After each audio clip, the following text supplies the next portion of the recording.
Ketan Agarwal murder case में एक ऐसी थ्योरी सामने आई है जिसने पूरे देश को चौंका दिया है। मीडिया रिपोर्ट्स में यह दावा किया जा रहा है कि केतन अग्रवाल मर्डर केस में जो आरोपी हैं, उनकी मंगेतर सिया और सिया का बॉयफ्रेंड चेतन, ये बरी हो सकते हैं क्योंकि कोई चश्मदीद नहीं है। कोई ऐसा शख्स पुलिस को नहीं मिला जिसने केतन को लोहागढ़ ब्रिज से, माफ कीजिएगा, लोहागढ़ फोर्ट से गिरते हुए देखा है। ऐसे में सवाल है कि क्या सिया और चेतन बरी हो जाएंगे? कानून क्या कहता है? इस विषय पर मेरे साथ चर्चा करने के लिए बॉम्बे हाईकोर्ट के जाने माने वकील अभय पांडे जी मेरे साथ हैं। अभय जी, बहुत बहुत स्वागत है आपका टॉप सीक्रेट में। तो सबसे पहले जरा करोड़ों देशवासियों की शंका का समाधान करिए। क्या इस केस में ऐसा भी हो सकता है कि सिया और चेतन बरी हो जाए? जी नमस्ते। सबसे पहले देखिए, ये जो विषय है कि क्या वो बरी हो जाएंगे, इसके बारे में बताने से पहले बताऊंगा अभी जो मामला चल रहा है फिलहाल तो भी इन्वेस्टिगेशन स्टेज पर है केस ये। और इन्वेस्टिगेशन स्टेज पे मैं कह सकता हूं कि अभी सबसे पहले जो मामला होगा वो जो आरोपी है उनकी तरफ से भी चीजें कोर्ट में सबमिट होंगी, बेल एप्लीकेशंस वगैरह की प्रोसेस स्टार्ट होगी, वो सब अभी उस स्टेज पे केस अभी है। तो अगर मैं बात करूं, अगर आप थोड़ा आगे जाकर के ट्रायल के बेस पे कि क्या निर्णय होगा, अभी तक के जो एविडेंसेस हैं या अभी तक की जो सिनारियो समझ में आ रही है उसके हिसाब से, तो मैं इतना ही कहूंगा कि देखिए, अगर सिर्फ आई विटनेस नहीं है, इसी बात पे कोई जो है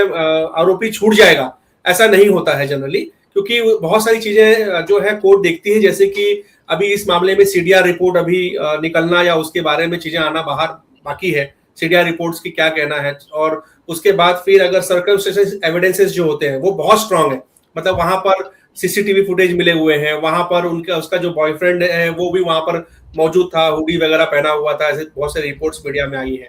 तो वहां पर था। इसके पहले अगर एफआईआर को भी मैंने थोड़ा देखा है, पढ़ा है एफआईआर को भी, तो एफआईआर के अंदर भी मैंने देखा कि जो है जो सिया थी, जो आरोपी है, वो इसके पहले भी वो और जो पर्सन जो है जिनकी डेथ हुई है, वो लोग वापस जो है वहां पर गए हुए थे, फोर्ट पे गए थे, इसके पहले भी जाके आ चुके थे, ये दूसरी बार गए थे वो, और दूसरी बार जाने के बाद फिर ये घटना सामने आई है। तो अगर ओवरऑल देखा जाए इस पूरे मामले में, तो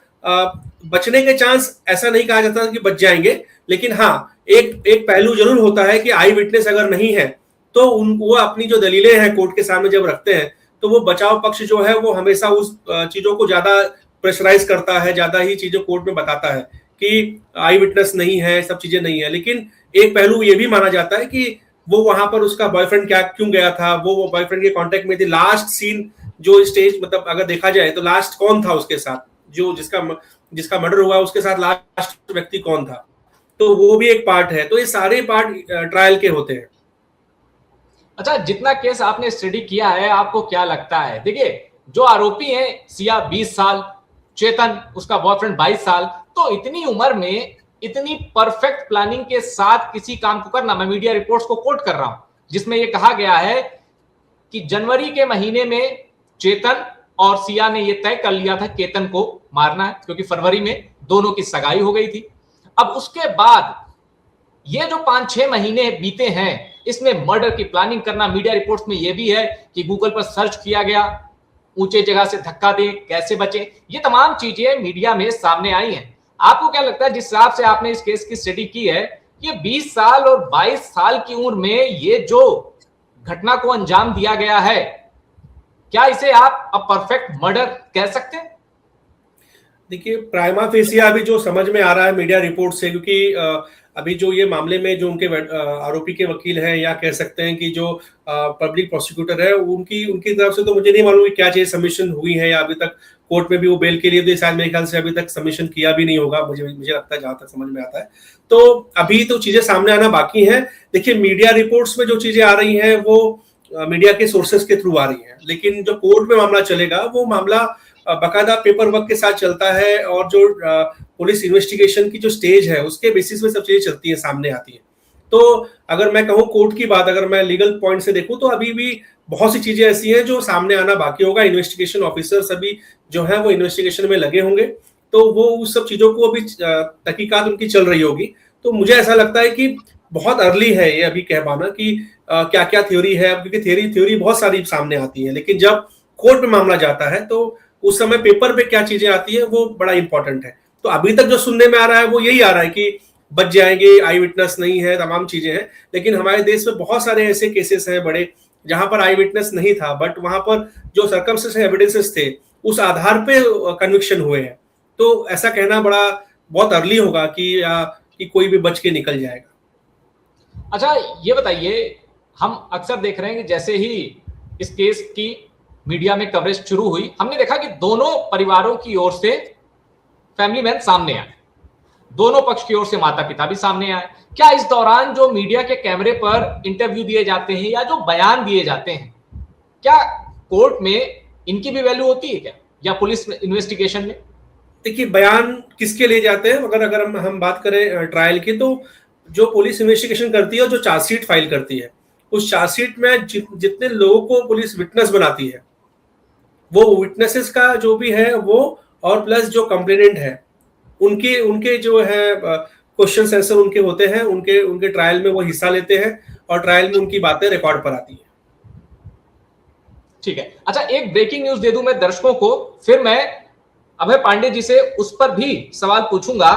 एक जरा ब्रेकिंग न्यूज मैं आपको देता हूं। देखिए, ब्रेकिंग न्यूज ये है, सोनम रघुवंशी को शिलांग कोर्ट ने 28 अप्रैल को जमानत दी थी। अब मेघालय हाई कोर्ट ने भी सोनम को बड़ी राहत दी है। मेघालय हाई कोर्ट ने राज्य सरकार की उस याचिका को खारिज कर दिया जिसमें सोनम की जमानत रद्द करने की मांग की गई थी। हाई कोर्ट ने सोनम को निचली अदालत में मिली जमानत को बरकरार रखा है। सोनम जमानत पर जेल से बाहर रहेंगी। अब अभय पांडे जी, जब ये खबरें आम दर्शक पढ़ता है, जैसे मैं, मान लीजिए मुझे कानून की कोई बहुत डीप नॉलेज नहीं है, मैं कानून को अखबारों के माध्यम से या मीडिया रिपोर्ट के माध्यम से ही समझता हूं, मैं कानून का विद्यार्थी भी नहीं। जब हम देखते हैं कि राजा रघुवंशी को जिस वेल प्लान तरीके से मारा गया, सोनम का बॉयफ्रेंड राज के साथ ही वहां सीसीटीवी कैमरे में दिखाई दिए, एक ट्रैकिंग कर रहा था एक शख्स, उसके कैमरे में दिखाई दिए। इसके बाद जब इस तरह की खबरें आती हैं कि सोनम जमानत पर बाहर है, सोनम को जमानत मिल गई, तो आपको क्या लगता है कि वो जो लूप होल्स का फायदा उठाते हैं सोनम के वकील, या फिर कुछ खामियां हैं? क्योंकि हम लोग जब इस तरह की खबर पढ़ते हैं तो ये डिस्टर्बिंग न्यूज है कि जिसके खिलाफ इतने सबूत हैं, राजा रघुवंशी जिसकी कोई गलती नहीं, उसे पता ही नहीं कि जिससे वो शादी कर रहा है उस पर उसे मारने का आरोप लग जाएगा। आप क्या कहते हैं इन खबरों पर? देखिए, जो मीडिया रिपोर्ट्स में बातें आती हैं वो एक पहलू आता है हमेशा।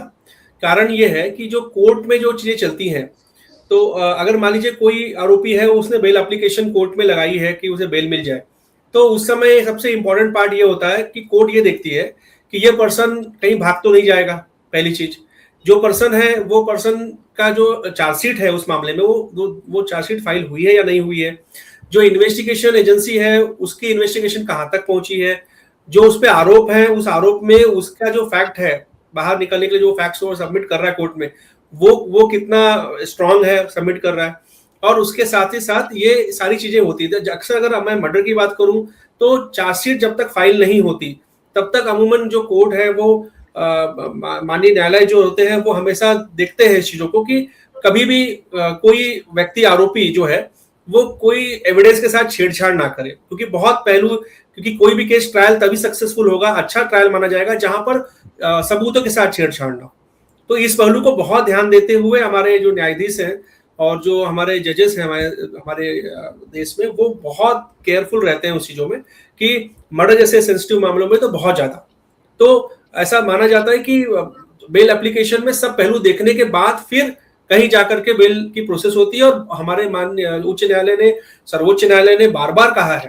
कि बेल जो है वो कोई मतलब बेल कोई चीज ऐसी नहीं कि आपको बेल नहीं दिया जा सकता, बेल आपका अधिकार है।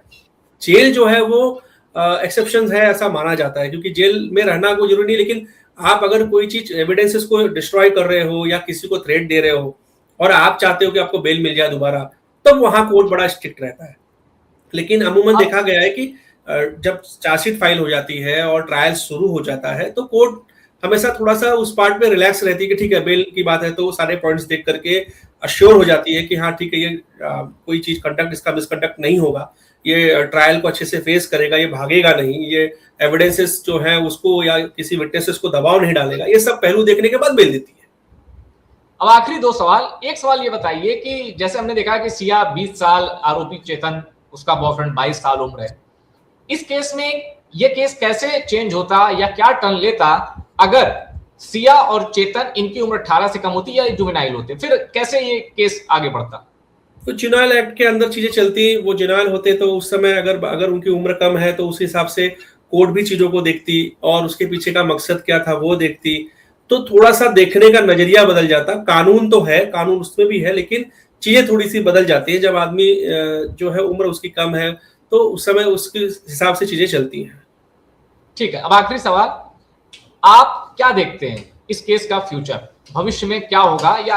आपका एक प्रेडिक्शन इस केस के रिगार्डिंग? ये मुझे ऐसा लगता है कि अगर पब्लिक प्रोसिक्यूटर ने चीजें सरकार की तरफ से अच्छे से रखी और इन्वेस्टिगेशन एजेंसी ने सही तरीके से जहां तक मैक्सिमम जो है वो एविडेंसेस ले आए सामने, जहां तक ला सकते हैं, सीडीआर रिपोर्ट की बात मैंने बताई, वहां सर्कमस्टेंशियल एविडेंसेस की बात मैंने बताई, या अदर रिलेवेंट चीजें जो है किसी से कही सुनी बातें जो है कि कोई कुछ इंफॉर्मेशन लेकर आ रहा है सामने, कुछ एडिशनल इंफॉर्मेशन मिल जा रही है, वो कुछ रिकॉर्डिंग्स, ऐसी कुछ चीजें अगर हाथ लगती है तो जरूर इस मामले में जो है सजा, कन्विक्शन होने में कोई बुरा ये नहीं है कि कन्विक्शन ना होगा, कन्विक्शन जरूर हो सकता है, इसमें कोई बचने की गुंजाइश नहीं होगी तब। अच्छा, उस केस में क्या होगा अगर सिया और चेतन में से कोई ये पुलिस के सामने टूट जाए या वो ये कह दे कि इसने धक्का दिया, मेरे सामने दिया, कोई ये कह दे कि इसने प्लान किया केतन को मारना? देखिए, पुलिस के सामने दिया हुआ स्टेटमेंट अक्सर कोर्ट में जाने के बाद लोग उसको डिनाई कर देते हैं कि ये प्रेशर में लिया गया है वगैरह, वो एक चीजें ऐसी होती हैं कि बहुत बार ऐसे चीजें सामने आई है। तो पुलिस के सामने स्टेटमेंट जो है दिया हुआ वो ठीक है, एक हिस्सा होगा, लेकिन मैं ये कहता हूं कि जो एविडेंसेस है, जो विटनेसेस है, एविडेंसेस जो जमा पुलिस करेगी और इन्वेस्टिगेशन एजेंसीज करेंगी, वो ज्यादा इंपॉर्टेंट है उसको कन्विक्शन तक ले जाने में। बहुत बहुत शुक्रिया अभय पांडे जी टॉप सीक्रेट के साथ जुड़ने पर, क्योंकि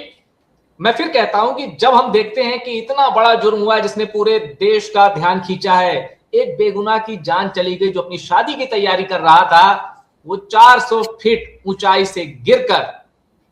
बड़ी ही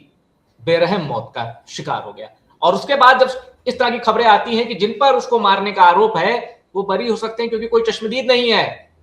तो लोगों के मन में कानून को लेकर भी सवाल उठते हैं। और अभय पांडे जी ने इस चर्चा में इन सवालों का समाधान कर दिया है। वीडियो पसंद आया हो, चर्चा पसंद आई हो, शेयर करिए और टॉप सीक्रेट को सब्सक्राइब जरूर करिए।